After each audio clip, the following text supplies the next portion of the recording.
So, to kick off, for those of you that don't know too much about us in the room, up here are the leading online marketplace for retail space. Think of us a little bit like Airbnb, but for shops. And we started about 5 years ago now with a mission to help anyone with an idea find a space to make that idea happen. And that's currently taken us from our HQ in London to an office in Paris to an office in New York and probably lots more this year. So tonight, we're here to celebrate International Women's Day, which obviously is tomorrow, as I'm sure everyone knows.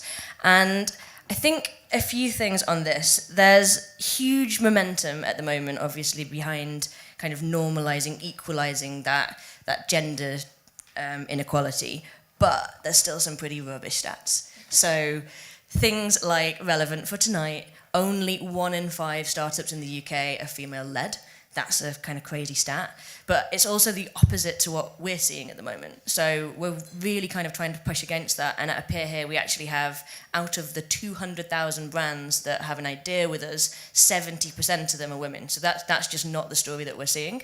And then the other big story in retail at the moment is the high street's dying, stores are failing, everything's terrible, you've read the news. Again, we're seeing a completely different picture.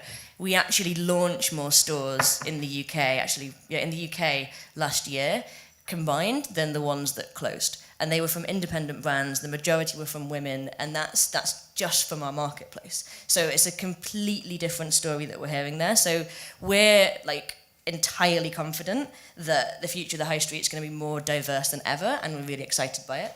And we're really excited to have 5 incredible women that are leading the way in that charge. And looking nervous about it.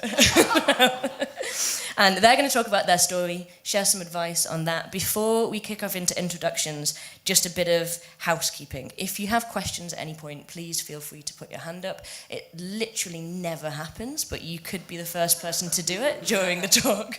If not, we'll have a Q&A at the end so you can save your question for then. You can also tweet in at Up Here, use the hashtag underground session, and someone will hand me a phone, I think, at the end, and we can meet them out there.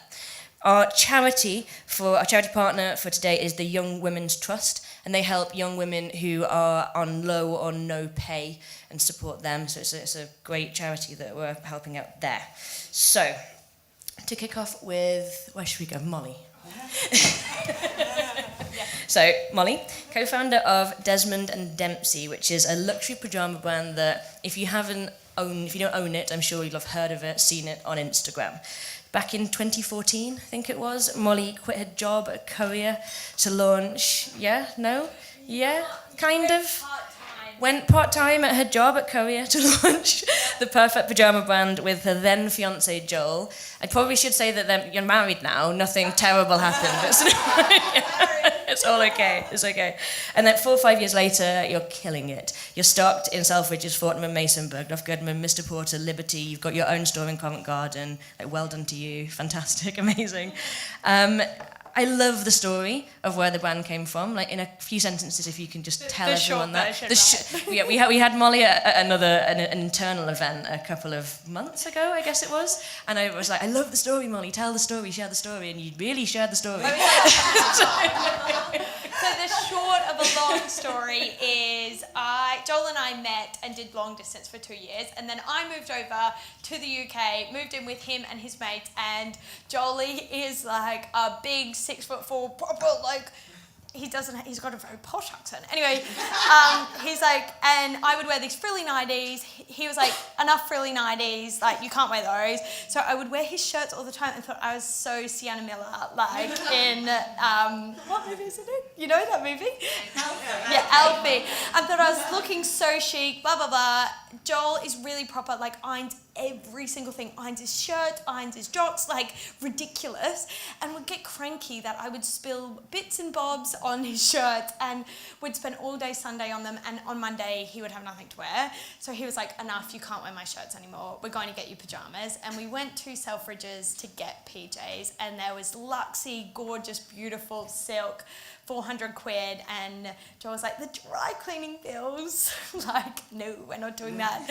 And then down at the other end, there was really nice classic plain white pajamas, and I was like, oh, that's not really me. Like, how hard can it be to make a pair of pajamas that I can wear all day Sunday? And so we founded this brand, and it took us a year to work out how to make pajamas, but we started it all about that love of Sundays. And I'm trying to get some smiles. Like, that feeling on a Sunday? It's so good. Like, you kind of jiggle, and it's like, I don't know. So we started this brand all about Sundays, and then a year later we launched PJs. That was like a minute. It was more than a few sentences, but it was so much quicker than the last time. Yeah. Okay, Laura, founder of the House of Lady Muck. I feel like it's like a execution line or something. Founder of the House of Lady Muck, beautiful nail salon in Topshop Octa Circus. You are now permanent base, and you created that to offer the perfect nail experience. You were also formerly a buyer for ASOS, Topman, Thread, so tons of big names. I did a quick Google before the session and saw you were described in Glamour magazine as the woman who's had your dream job twice over, which kind of true. Laura, when she starts speaking, will also claim that she's incredibly shy, and as soon as she puts the microphone to her mouth, you'll realise that's not true. So, Laura, tell us, again, a few sentences, a bit about what sparked your decision to leave buying and launch your own thing. So it was me always moaning about my nail experience. I just wanted it to be perfect. I wanted Prosecco on arrival when I arrived. I wanted nice interior. I wanted good customer service. I wanted nice nail designs. I just couldn't find it anywhere. So all my mates were like, "Stop moaning about it. You're business savvy. Why don't you just do it yourself?" And I was like, "Chill out. I'm just having a little moan to you all." And then a few months later, I started a nail bar, and then the name, I thought of so many names. In the middle of the night, I'd wake up and be like, "The Nail Room," and my mates would be like, "No." And then my mum, basically, growing up, she's proper East Londoner, always used to say to me, "Who do you think you are, Lady Muck?" And I'm like, "Yes, I fucking am." All I've learnt from you. So I'd got the house of, and I like the acronym HOLM, so hashtags no place like home, make yourself at home. I mean, the list is endless with home. Shy and retiring. And that's where the idea came from. Okay, Lucy? You're creative brand director at Trouva, which I'm sure everyone's heard of now because you guys are massive. Yeah. Marketplace for brick and mortar boutiques that champions independence by giving them the tech to be as good as the good big guys. Here to the future of the high street. I know, I saw you smiling up before. Yeah. So, hang on, I've gone to Glamour magazine as well. Oh, there we go. Your quote that I Googled from GQ was the web equivalent of those cool curated shops you find off the beaten track, which certainly what I find is I like that cute little thing, but I don't want to have to go necessarily out into the world sometimes. So there it is. Lucy, you personally, I know, joined Trouva right at the beginning. It was an all-male founding team. Tell us a little bit about that and why the brand started and what the story is. 3 male founders. Needed some help, to be truthfully honest. They had a great idea about offline inventory, bringing it all online, but they had no bloody clue about how to talk to the market that they wanted to reach. So I saw the job spec and I was like, wow, dream job. Tick box, tick box, tick box. Went to meet them. That's kind of the end of that story. Was employee number 4. Have done everything at Trouva from photocopying to meeting investors. Did a bit of a role as MD for a while. Hated it. Casually. Casual. Hashtag casual. But no, always wanted to be a creative brand director. That's actually what I started out as there. And yeah, finally now we've taken it from a team of 4, we're now a team of 75. So it's a kind of different beast. But it's an exciting journey. Amazing. What's the big picture? What's the ambition? What do you want to be? Yeah, we basically... Not for Trouva, for you. Yeah, of course. We're there to help you guys in the audience find the perfect things for your home. But on the other side of the marketplace, it's about the best of independent retail and helping them thrive in the market. We are working with the best, so we're not suffering from closures, luckily. But yeah, it's about a world where we don't just shop at Amazon. Oh, great world. Okay, Haeni. Founded one of those brands, actually, KITRI, direct-to-consumer, beautiful, beautiful women's wear brand, and you launched that, I remember you saying, to fill the gap between something that was beautifully designed, colourful, super confident, but also affordable, because there's just nothing in that kind of market at all. And then I also remember you saying, I don't know if it was in a blog post that you did with us or something, but this is not a shock to you. This is just my mind reaching for it. That the name KITRI comes from the dancer in Don Quixote, which is like this super sassy girl, and that is that kind of what shaped the brand. Is that what brought it together, or did that come after? Well, I came over to England when I was 12 from South Korea to be a ballerina. So my dream was always to be a ballerina. You would not be able to tell right now. Years and years ago. But I always loved that experience of going to the ballet, etc. You know, it was a very cultural experience, but also I wanted to imbue that kind of spirit of independent, feisty, you know, artistic kind of expression. So KITRI, picking names is really difficult. And KITRI, that's how I kind of ended up with KITRI. And you're 2 years and 2 stores. We are about to come to our 2nd year anniversary in March, which I can't believe it. It feels like it's been years. But yeah, we're about to turn 2 in March. Actually, tomorrow. I think someone reminded me today. Tomorrow, so it's our 2nd year anniversary. Yeah. But we're all about kind of, you know, we wanted to. Well, KITRI started from the frustration of not being able to find something that I can afford, but that didn't compromise on quality, and that had a design point of view. And growing out of what you call a kind of classic high street brands, there was, to me, too much of a bigger gap between that and designer. And we wanted to spend our money in a slightly different way now, I think, not necessarily, you know, on designer clothes all the time. So I wanted to make something that was thoughtful, that would last, but also something that was creative. So that's how KITRI started. Amazing. And then last but not least, Suzanne Butter is deputy feature editor at the Evening Standard, so probably everyone in this room has read something that you've wrote, potentially, maybe. I think so, It's free. So Susanna's the one who can share all the trends to watch. You're profiling all the coolest people. I read a piece, the little piece you wrote last week about being flooded with emails on International Women's Day. And I guess first question for you, what's your take on this day? Like, are we at risk of feminism becoming a fad and it's just a disaster? What's happening? I hope not. You have to be aware that there is a day for everything. And in my job, I'm the deputy features editor, so I look after the fun stuff that isn't Brexit.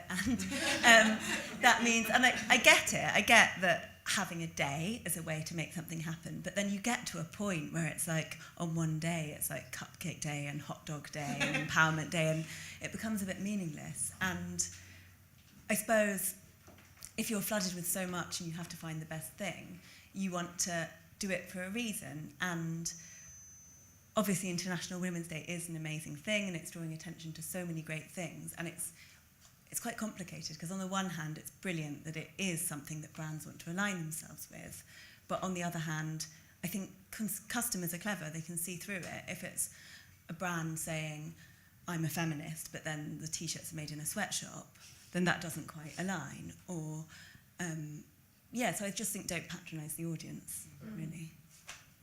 Well, hopefully we're not doing that tonight. And that's why I agreed to speak here, because you can tell. I'm kidding. Okay, but like tonight we don't just want to talk about kind of feminism. We want to really get under the skin of what it actually means to run an independent business in London today. And there's 3 of you that are physically doing that. Lucy, you know 1 million people doing it, and I'm sure you have more people than that contacting you, hounding you. I've just seen your inbox, it's terrible, for press. So if we kick off with some of the challenges faced, I guess, question for you, Lucy. What do you think are the biggest challenges facing indie retailers at the moment?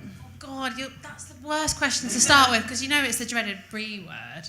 It is. It's Brexit. Like all of our retailers that we work with on the high streets are worried about how customers are shopping at the moment, and the worry that they have, and the fact that they're not spending as much money, let alone the fact that they import all their goods from around the world, and what the hell's going to happen. It's the ambiguity. We don't know what's going on, but all we can do is prepare them in an online world so that hopefully whatever shit goes down, they can still thrive and basically, yeah. And how do you do you build a community around that, or do you offer them any kind of support beyond the online? Yeah, absolutely. So we're fully integrated with them. So actually, Trouva, this is super unsexy. No one really wants to hear about this, but it's an inventory management system. Might a bit further away. I'm actually sorry.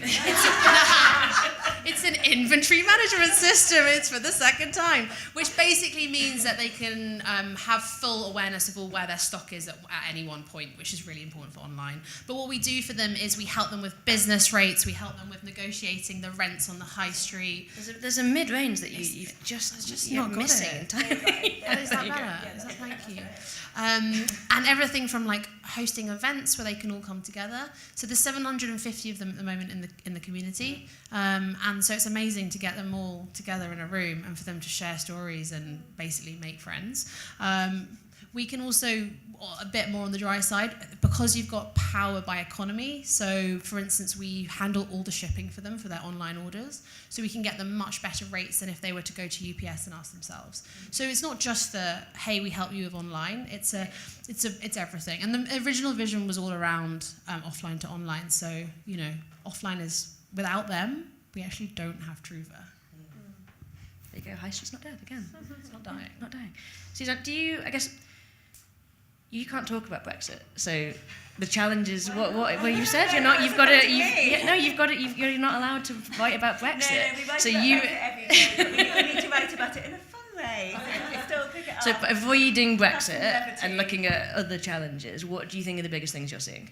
What, in terms of brands, affecting or- independent retailers? We did a piece and we called it Brangxiety, which is affecting everything across the board. So from in food, people stockpiling, and in terms of retailers not knowing, is that? Correct. I mean, yeah. Not knowing Not knowing how much to order, not knowing whether people are going to be buying it. But then also, I guess, the changing high street. So people I interviewed Celia Birtwell, the designer who worked with Ozzie Clarke in the 60s and 70s, and the other week, and she was saying people still want a lift, they still want the purchase, and there were some stats like Bowden had this yellow dress that went on sale the other week, and it was their best-selling item, and people were calling it the anti-Brexit dress because it's reasonably priced, well-made, it's kind of like KITRI. That's why I buy stuff from KITRI, because it's kind of ethically made, well-made, you can afford it, but it's still nice and you can keep it. So I think the high street won't go away, there's just been a shift. And even my friends are talking about shopping less and shopping better. You think, I guess, what are the challenges would be standing out then and making yourself one of those better, as opposed to the masses, like the Amazons that are churning out everything that you hate? And kind of getting your message across as well, and proving that you are. This is massively jumping ahead of my questions, but on that, which I'm sure everyone's really interested to hear, of those emails that you're talking about, are we talking you're flooded by tens of emails a day, you're flooded by hundreds of emails a day, you're flooded by 5,000 emails a day? What is it, and how can any of these guys, if they're starting their business, be the one that you open? It's just common sense. Like, you can be noticed for the wrong reasons. Like, sometimes it's quite funny. Like, everyone in my office will get a message saying, "Hey, Stunner," spelled STUNNA, and from someone who's not met any of us, and you notice them, but. A big boom, sorry. That was a boom reflecting that you noticed them, landing in the inbox. But for the wrong reasons. When you notice for the right reasons, it's common sense, really. It's things like, we've got very tight deadlines because we're producing a paper every single day, and so we need good images sent to us quickly. And increasingly, like all industries, we're run on a shoestring. We've got no budget, no staff. And so if you have a company that's like, we've got a funny pun in our name, we've got some great images of people on the page that work for you, it's just is common sense, but it's amazing how few people do it. As easy as that? Great, there you go, top tips. Done. You're going to get, 60 emails tomorrow with pictures of people and funny names. And don't blame us. Yeah, it just needs to be funny. And so, to the lady with the funny name, not personally, but from a brand, you set up your business obviously relatively recently. What kind of challenges are you seeing personally? Because you've got a great experience from looking at it on the other side of working for massive brands as well. How does that differ? Well, yes, it's completely different. I mean, when you're in a big brand, you've got structure, you're organised, you've got a team. It's a safety net of being a big brand behind you and people trusting you know what you're talking about. And then when you start your own business and you're on your own, you've got all these hats on of like, you've got to do everything and you've got to learn everything. So like invoicing, VAT, what? Tax, sorry. Like, just want to paint nails. Like having a personality behind the brand, like being true to yourself and then developing and mentoring your team. Like I've got a team of 10 now. It's like the buck stops with you. There's no one you seek above you for advice or guidance. And I think sometimes you feel like you're winging it, sometimes you feel like you know what you're doing. It's pretty overwhelming. But you can just take what you've learned from being in a corporate environment and bring it to your startup. And you're on your own as well. So Haeni and Molly, you both work with your partners somehow. Like, does that... How does that work? First question. I guess Haeni... Okay, Molly, you go. You look happier about it. By the way, I have to be really careful about what I say because my husband's actually sitting in the audience. So if I'm glowing... Yeah, my husband's off skiing. No.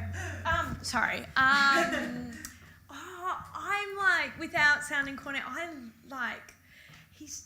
He's awesome. Like, he's just like a really good guy, and he's really fair, and he's very clever. But also, we only fought when we tried to have this work-life separation, and like, we tried to. I remember it so clearly. We had the worst year in 2017, and the business was like a bit of a disaster.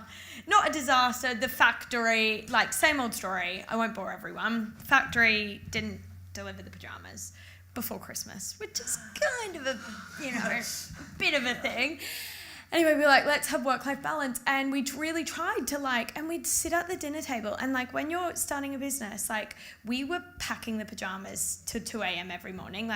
We were there every day. We were at the fairs on the weekends. So we would sit at dinner and have nothing to talk about because we didn't have a life. So we'd be trying to have this life, and we'd be like, what's your favorite colour? It just didn't work. And then as soon as we were like, do you know what? We're not going to do that. We're just going to, we're both in this. We both want this. Let's just, not worry about the work-life balance. It's just life. And it works. It just works. Same for you guys?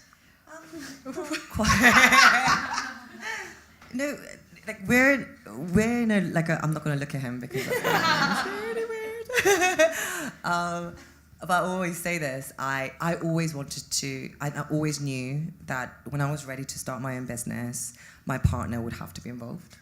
And I know this is a question that's going to come up later, and I don't want to ruin the surprise, but all the women that I really admired in business and entrepreneurship, they all, Natalie Masney, they all had their partner kind of with them on the journey. And I knew that I'd have to put my all into this. And I was very honest about it from the very beginning when we started kind of dating and we were getting serious. And we both sat down and we basically planned it out. And I was resigned to the fact that I was never going to meet a man that was going to deal with me. And this amazing person came along who was smart and calm and thoughtful and kind and, and also on top of that wanted to, have a business with me. Did you have a Tinder dating profile saying looking for a co-founder? But it just kind of came naturally, and I completely agree with you. It's really difficult. Everybody says you have to have a date night, and you have to know when to stop talking about work. It's really hard because we're not going to walk home, and on the way we're both really busy all day, and then go and remember something in the evening and go, you know what, darling, I'm going to put it in a memo and I'll talk to you about it tomorrow. It just never happens that way. So we do talk a lot about work, and we do get quite frustrated with each other sometimes because we can't ever switch off. But I think that's part and parcel of being a founder. Yeah. And it's really impossible to separate personal and professional. Maybe some of you might be able to, then please give me how you do that. But normally we're very balanced, and I think having different management style really helps. We look after different sections of the business. So I look after the more kind of creative and brand side, and for all intents and purposes, I look at everything. But my My partner, my husband, he looks after more kind of logistics, operations, accounting, finance. So we have a very kind of complementary skills. On the finance piece, there's, I think, like a ton of... Why are you laughing? Do you know what we talk about? This might be coming to you. Because I call that OS, and Joel's like, it is not OS, Molly. Like, it is very important. But that's the same breakdown. And I'm like, oh, yeah, this brand, and we're going to do this, and look at this shop. And Joel's like, oh, yeah. And then people will be like, and Joel, what bit of the business do you love? And I'm like, oh, the other stuff. Like, let's get back to this. And My husband calls it the boring stuff. But boring but important. But boring yeah, important. on the boring Incredibly stuff, important. Yeah. it's like, I think, what's the stat here? Yeah, female-led businesses receive half the amount of VC funding as male-led businesses, which is insane. 1%. Less than half is correct. Less than half, so absolutely nothing, basically. I think you've got experience of trying to do this, haven't you? I want to know more about this stat, to be honest. Because, because also, people going up for it get 1% less, or like, is it that it's just because? Yeah, or also like VC. From my small experience that we're like starting, to get caught, like we're starting that, it adds so much pressure, and you're in the negative numbers, and they expect so much growth. And like, I'm like, maybe women are just smarter and they're focused on profitability instead, and not having all that stress, and are more sustainable with their growth. So maybe it's not because they're not going, maybe they're just not asking for it. Like, we are so focused on being profitable so that we never have to go through that. And if we go for it, we're going to go for it and get partners who are like, holy Moses, I want to understand that stat more, because... There are stats about how women ask for less, I think, in funding, and also more generally in terms of pay rises and stuff like that. But I think when it comes to asking for funding, women are less ambitious. Yes. Or more realistic.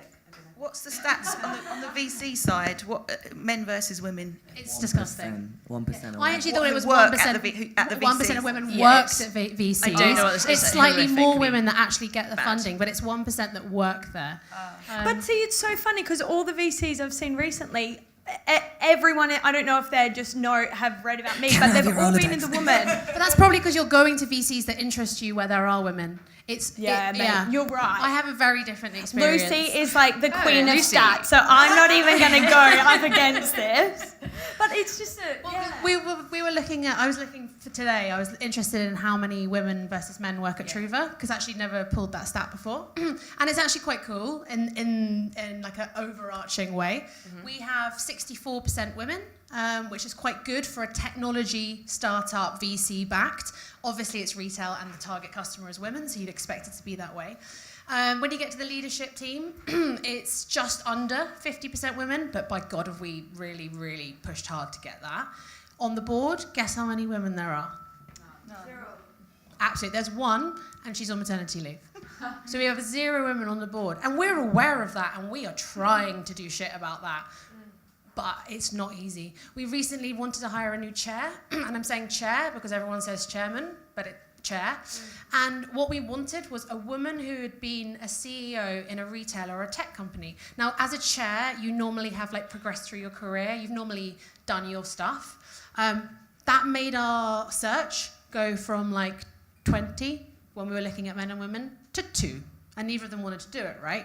It's just because times are changing. But if you're looking back a bit, there isn't those people. There aren't those role models. There aren't those kind of figures. Yeah, well, to get to that level in your career, you've got to have, the change has got to have started a long time ago, really, for that. So hopefully in a few years' time, it'll start to be different. I do wonder with you if they sometimes will just throw a woman in the room because that you're coming and they're like, she'll respond better to that. Yeah, So but it's really funny because Joel's the only bloke in our office, and it's all women and Jolie, and I came from 2 offices where it was all men and me, and I was raised by a mum and a dad, but my dad had all the traditional matriarchal parts of it. So I argue with the board, we have a woman on our board, and our lead investor was a woman. How many men? Pardon. It's 2 of us and 3 men.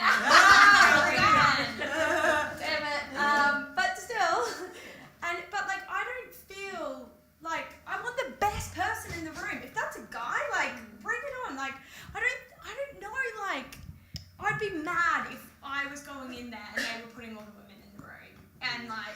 But on that point, like, Laura, should we even be using the term women in retail or female entrepreneurs, or should we just call them people in retail and entrepreneurs?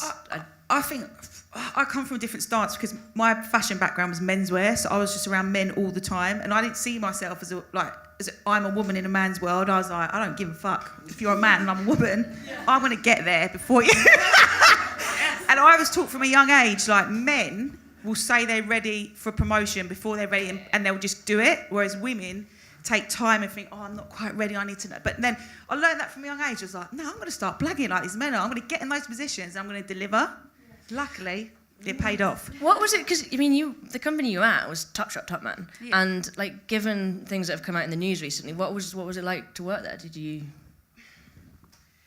We were very sheltered from the directors, to be honest with you, but I did have experiences with said people in press, and I never found him to be like that in front of my company, he was always very respectful. It was just, we learnt loads, and it was a very harsh environment. It wasn't that kind of culture that you found at all? Not at all, no. Okay, good. Moving on to more positive things. Question for you, Suzanne. Biggest trends in retail to look out for that these guys here could maybe tap into?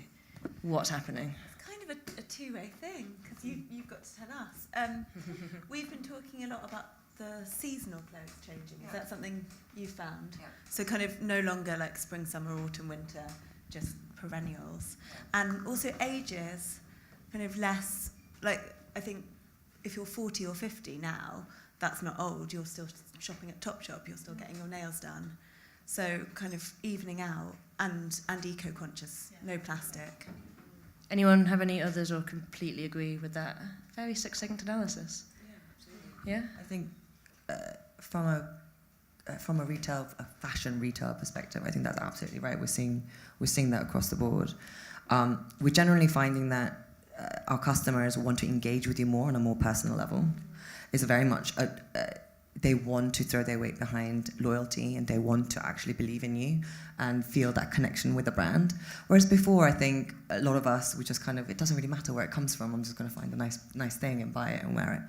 But now they really ask the really tough questions, which is great. It makes us better. And you want that element of exclusivity, which is also something that we look for in terms of when you're inundated with emails. You want, well, what's this brand offering me that they're not offering everybody else? And that's crucial, because if you're going to all the other papers with the same thing, why should we print you? And I think it's the same with brands. Like, people like having a brand that not everyone knows about, but they know about it enough that they know it's cool. Yeah, absolutely. And sizing is the other trend. Microphone. Oh, sorry.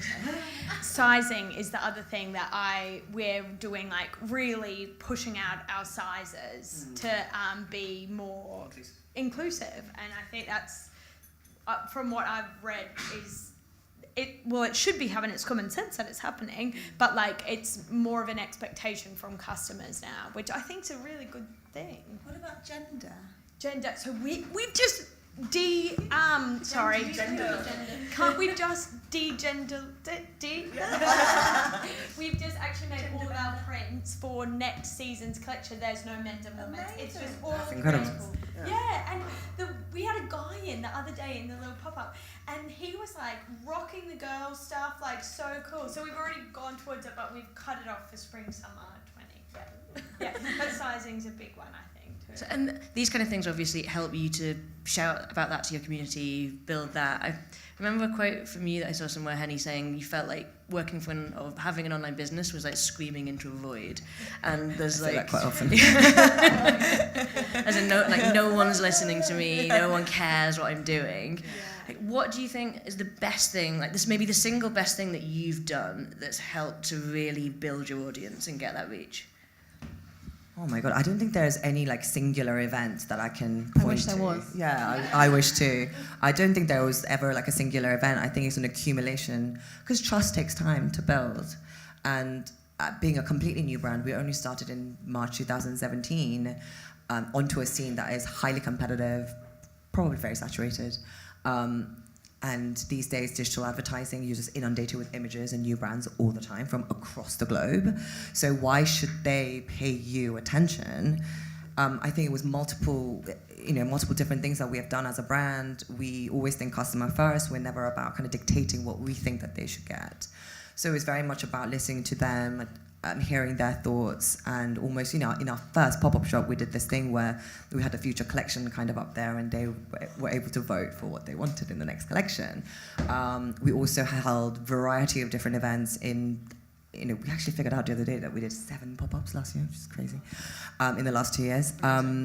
Just listening to customers for an online brand, I think it really switched a light bulb in me when I stood in the store, incognito, listening to our customers, because you can only get so much through the medium, or through e-com. It is ultimately, you get lots of keyboard warriors. I'm sure all of us kind of expect that, but in reality, when you're just listening to what they're saying, it's like, oh, I don't know where I'd wear it to, or I don't know if the color is quite me, or the sizing is a bit too weird on the waist, or Did you when have you actually hear that, any awful "this store sucks, I'm going home"? Did you have a "this store sucks, I'm going home"? Get me out of here. You go Thankfully after not. and go, that looks great on you should buy it. Quite self-serving. No, I am known to. Maybe I shouldn't say this. I stalk upper customers. So if I see our clothes on someone and I see someone in the street, I just follow them, from about 10 feet away. They don't know me. I don't go up to them and say thank you. I'm just really creepily following them. How long for? For as long as I can. It's just quite nice to see where else they go. They're holding the bag. Where did I go? Free customer research. Yeah, it is customer research. So you're like, do they go to, I don't know, do they go to a competitive brand, competing brand? Which coffee do they drink? What trainers do they wear? It's all in the name of research, obviously, but it's really good to understand, adjacencies. And it's understand the incredible customer's insight. lifestyle. She probably doesn't drink coffee at Starbucks. She probably drinks coffee from. I saw one of you guys drinking Fernandez and Wells. You know what I mean? It's different. White. Anyone else ever followed their brands home? All the time. Actually, literally on the tube. Yeah. Can't avoid it. I've done it online a lot. Have you? Yeah. So I was going to say, I think your idea around there isn't. I wish there was one channel you just build your profile on Instagram and you'll make millions of pounds. It really, in this day and age in the digital world, is about being in so many places. I think the customer has to see your brand logo or brand name 5 times before they start to. 7. It's a 7. It used to be 3 or 5, and now I heard terrifying number 17. It's gone It's triple. I thought it was 7 last time I looked at it. No, it's double. 17. It's a lot of times. I'm not even sure how I would make 17 exactly. But something we did to get really. Microphone. Amazing Molly. product. Yeah, Good product. But I think rather than stalking customers, because it's quite time consuming, we actually introduced something which is bloody brilliant, and it's called the NPS. So it's that score 0 to 10, you get it from brands all the time, but it's a really good way to people to let you know that they're fucking pissed off or they're really happy, and then obviously you can contact the customer off the back of that. Obviously you would if they give you a shit score. So that was amazing, and it's totally free, and we just do it with all our customers. We do that. So for us, it's one of the main things that we look at is, are we actually doing a good job or not? And so if any of you are launching stores, please do the feedback, because we're trying to build something for you guys, and we don't know if we're not doing it right sometimes. Okay, quick fire round. 3 questions for all of you. Can we start over there? Yes, so you have. Okay, no, sorry. I'll play the game. Yeah. Okay, first question. Yeah. It's coming to you, Molly. Which female role models do you look up to? Okay. One sentence. We have a head of product named Alina in our team, and she's not famous, but she is unbelievable. She has worked for the big name brands. She has been a school teacher.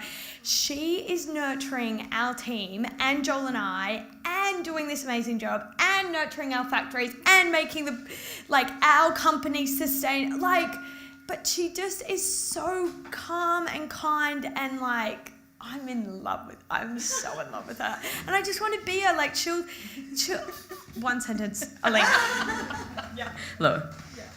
I'm going to have to say my sister, because she's got an incredible business that she started 5 years ago, and she did a total U-turn. She had a really tough time in life, turned her life around completely and just started a new career. And now she's got phenomenal business. And if it wasn't for her doing that and giving me a stepping stone to do to House Lady Muck, I wouldn't be here today without her, to be honest. Amazing. And that's Grace and Thorn as well, isn't it? Her business. Yeah. Lucy? Quickly, probably at the moment, bloody love Gina Martin, who recently made upskirting illegal. Badass. Haeni? Oh, mine sounds really conventional, but it has to be Natalie Massenet. I've always looked up to her. I also love the fact that, well, she made something that none of us could envision doing online happen. But also I love how she builds, she nurtures her kind of team. She's very kind of culture focused, and I would really love to be to be like her one of these days in the future. You're going that way, for sure. Suzanne, maybe for you, who's like your dream interview, if that's easier? No, that's a bad one, because you want people you don't admire to interview so that you can... No, this week, Kylie Jenner. Because she's made billions of pounds and dollars. And you can be cynical, because they've been announced the youngest billionaire. And she's got a team of... Youngest self-made billionaire, Yeah, isn't she? and she's got a team of 7. I mean, I know she's had help. Is she self-made? Well, someone made her.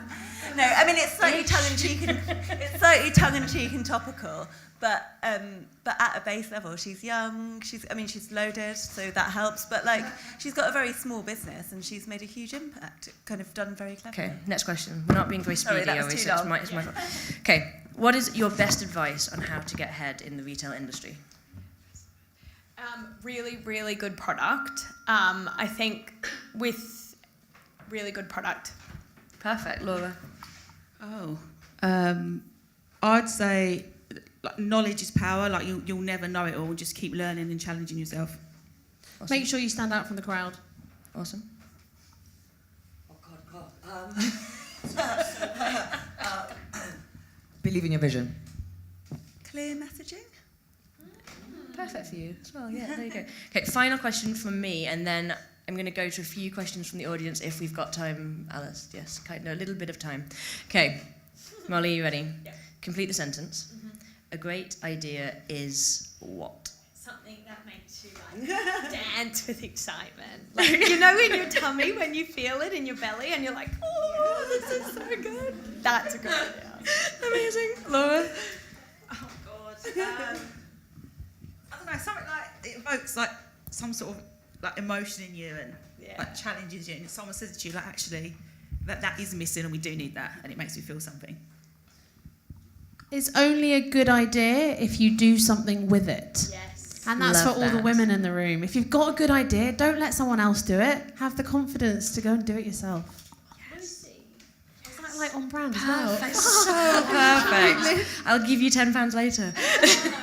Haeni? A good idea is only half the battle, is the execution. One that you want to work for, and you don't mind cancelling plans and Also changing great. your life. Yeah, changing your life. Yeah. Okay, thank you so much, guys. Any questions from the audience? You've had time to think about it. There shouldn't be any shy people. And yet, there we go. Thank you. Go. I guess this is a general question for all of you. So I came from an architectural background and now trying to work as a 3D visualizer with pop-up spaces. And some of the companies that I find their work the most exciting are very heavy bro cultures. And it's not that they actively choose men, it's more they'll choose someone they already know within their network. So it would have been through school in a male-dominated program or a male-dominated collective. And it's how do you overcome that hump? Because it's not intentional, it's more who you know, but it's hard to break in with the bros. Lucy, I'm giving that one to you. You've got to... It's a really tricky question, but I think men are better at networking than women. And my advice to you would be pick 3 brands you want to do your work for and reach out to the hopefully women or the men, whoever, let's make it gender blind, who founded that company, and ask them for a coffee and pitch them how great you are and get in front of them. That would be my advice. It's a bit shit that there's a boys club. I mean, I went to Oxbridge, and fuck me, there's a boys club. I know about it. But I think you just have to strive even harder and just get yourself in front of these people, and you'll impress them. Have you reached out to them?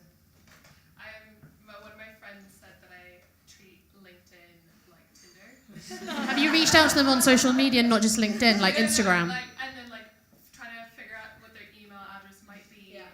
And I've called a few, and that freaked them out, especially if it's a small agency. And I call them, and I'll be like, "Hi, can I please speak to blah blah blah?" And they'll be like, "Oh, are they expecting your call?" And I'll be like, "Oh no, I sent an email. I'm just that I was supposed to follow up." And they're like, "Okay," and they sent me through, and they're like, Honestly, the people that we've got some people in our team that have tried to work for us for about 6 months, and then they finally got through the door, and they just persisted. And there's something in that, particularly if you're looking for a sales team, if you're looking for people that need to have that skill, in just going after it constantly, because if they get us to listen, they're going to get our clients to listen, and that's what we're looking for. And one day you will be in the pub and you will bump into somebody and you'll be in front of them and they'll buy you a drink, and suddenly you'll flourish in conversation, and the rejection is a bit shit, but you just have to keep going, I think. And that's kind of what you're saying with a peer here. If you keep going, you will get somewhere. One person will reply. Oh no, just to say, as a fashion company, we get internship requests constantly. And at that point, you really don't know who's actually got the skills, because at that age, who does have the skills? It's very difficult to tell one apart. The one thing that does make people stand out is their persistence. That's the only thing that I actually look for, particularly as an intern. I'm not saying that you're an intern, but in general, I think if you're less experienced in that field, the only thing that you can show for it is you're ready to work and you're ready to learn and you're willing to do the, Perfect. Don't stop, basically. Question here first. I know you said that potentially 17 marketing channels is where you need to get it out to, or 7. What would you say that they are? Because at the moment, I'm sort of beyond sort of Instagram, sort of sticking stickers of my brands in covert places on my way to work. I do it. I still do it. I take the Sunday paper, drop it. Sorry, on the Evening Standard. There you go, people. I shouldn't do that. I mean, I drop it on the other dodgy paper. Yours is great. Just on the news page. Yeah. But yeah, I'd be interested to know how the hell you get it out there, particularly the outset. Do keep doing that. Yeah. Okay. And what about custom? Yeah, do it. What is your brand? It's a new fashion brand. It's similar sort of thing, but it's more casual than KITRI.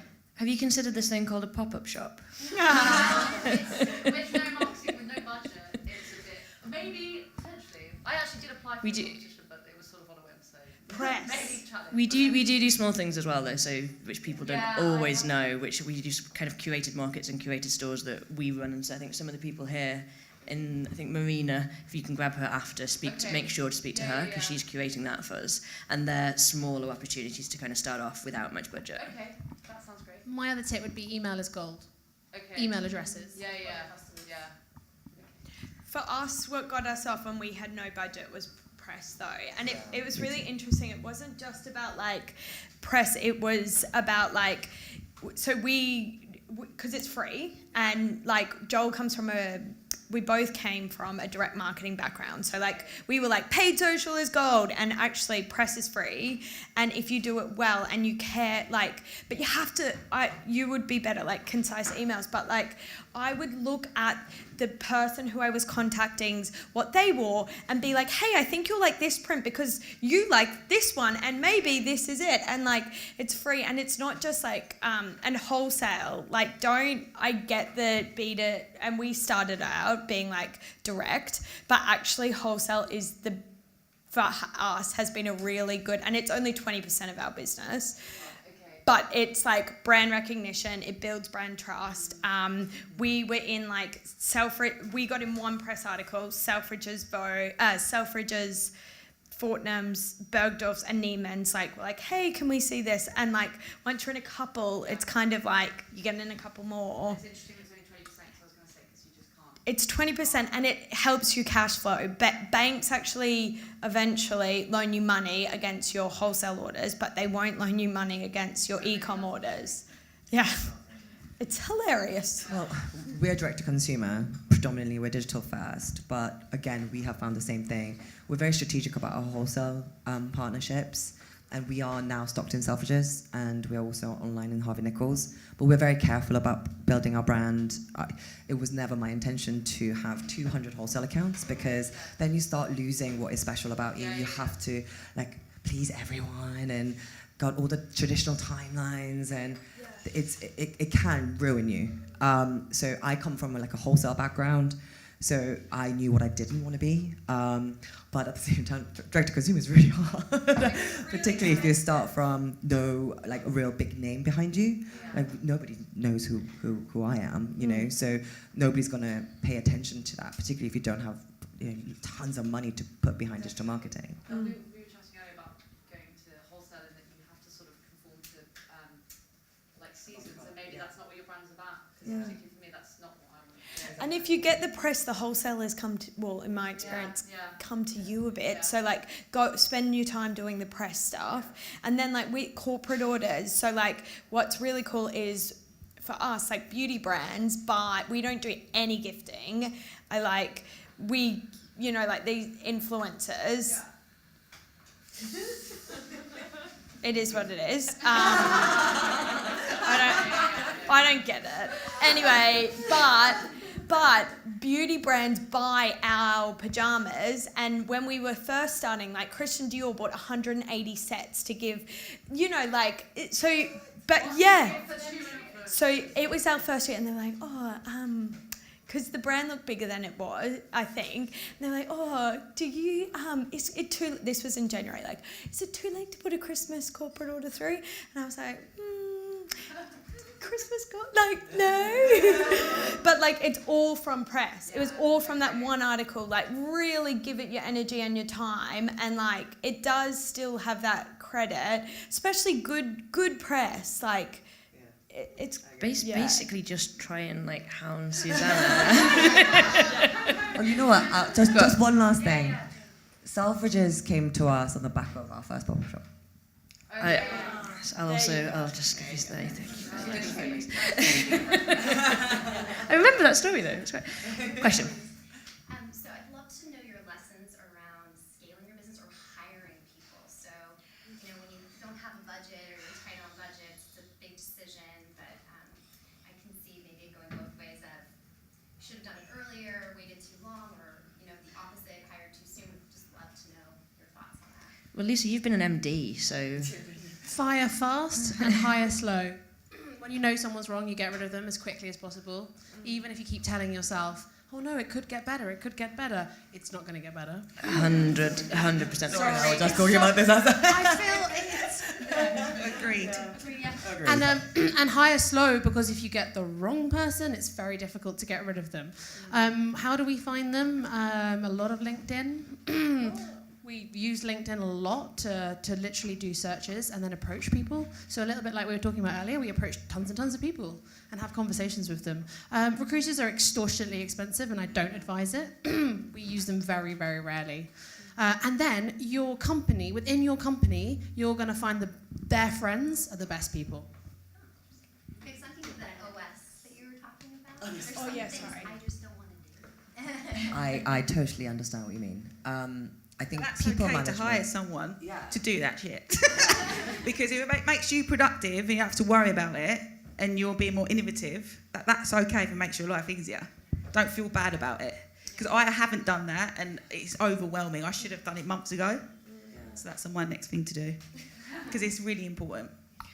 I also think, as long as you can do it, though, like, we still make our own desks. Like, I still deliver pajamas to people's house. Like, I get, like, Joel does that, and he has a lot. But when we first started, I had to do it all. Like, because then when you hire someone, you get what they have to do as well. So, like, you come from a, but I couldn't do it now. Like, me and my husband, Black Friday is, like, our worst nightmare. Christmas... we have really good dedicated team, but we can't ask them to work 24 hours against the law, I think. They must have signed that waiver. Yeah, maybe. I'm sure they have. Yeah. Brexit. Something's got to happen, right? No, but between my husband and I, we're Black Friday, we're packing. When I'm writing notes, if you order from KITRI, the likelihood of me handwriting a note or my husband actually packing it, very well actually, is very high, you know. But also, I kind of see it as amazing. It's such a weird romantic way of looking at it. Amazing memories, those days. Hopefully won't come around again, ever again. We only want to do that once. But yeah, I think and also it's really important for your team to see that you get your hands dirty.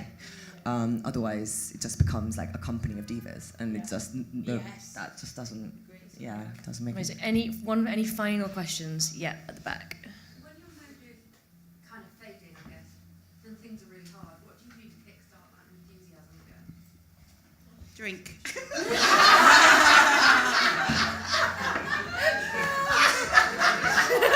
I'm only joking. Did you say drink? Yeah. I second that. I third that. You really, no, honestly though, you do drink. No, you have to you have to take time out for yourself and hang out with your best mates, your family, go for Sunday roast. I've got a dog called Arthur. I mean, he's my absolute love of my life. Just stare at him, I hug him a lot. He takes a lot of my shit, to be honest with you. But you just need that time out, because otherwise you drive yourself mad and you can't get out of it's right. Exactly. And it just kickstarts your motivation again. And then you go back into work with a fresh pair of eyes because you feel rested. I mean, someone told me once that there's always ups and downs, and I know everybody knows this. It's saying as old as time, but it's really difficult to see that when you're in a downtime. I think a lot of founders find this. Please tell me if I'm wrong. You're naturally quite self-critical, and you always want to be doing more. So I think it's only natural that you feel really kind of high pressure and feel like you're not doing enough, or you're not good enough, or I should be doing something better. But I think it's really important to kind of take the step back and go, you know what, it's actually happening. I'm doing something, and what else would I be doing? And I think those moments you really have to cherish. And again. The memories that you make. And also don't look at what anyone else is doing in those times. I still am how are they doing that? Or we should be doing more. And don't you do you have a brand that you always look at? Do you always have that competitive brand? I was going to say what I really like doing as well is, because it's really awful to look what everyone else is doing and get mega jealous and it's a bit shit. I actually have a really good group of girlfriends, and some guys too, who are in similar roles or similar companies and similar positions, and when times are really bad, we just get together and drink. See? Laura and I've been meaning to have a drink for about 6 months We're too now. busy. Yeah. I feel like the overarching advice from all of this is just have a drink and it'll be okay. Guys, thank you so much for joining us tonight. I hope everyone's enjoyed it. Our team are sticking around if anyone's got any questions. These guys, I think, are sticking around probably for a drink. There's still alcohol. Guys, thank you all so much for joining us.